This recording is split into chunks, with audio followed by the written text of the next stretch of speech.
амиг хэлнэ гэдэг зүгээр юм уу? Одоо жишээ нь ийм байгаа байхгүй. Золоо бит хоёр яг нэг юм одоо нэг юм амьдралд. за. Бас барай байж байгаа. Одоо юу? Тийм ээ, энэ бүгдийн дараа. Яасан. Буруу харагдсан дээр ярьж байна шүү дээ. Дүнгүүд шүү дээ. Нэг миний үед яг тийг санаж байна. Одоо чинь залуу бит хоёрын үед гэх юм бол яад ч юм ингээд нэг жон завгүй те. Ажил мэргэжлийн Оо үед. за бид тэр завтай. Окей.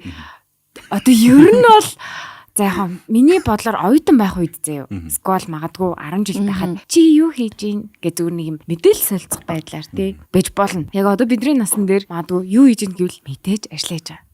Өдрийн цагаар. За оройн цагаар бол за магадгүй найз дуулсан скол ажиллаа. Гэртээ амжиж байгаа. Ямар харин тийм. Тэнгүүд хий дими ярмааргүй байхгүй юу? Тийм ойлгож байна уу? зориггүй яриа юмсан хэрэг байна. Хүш найзтай наар чи ийм амар хөвш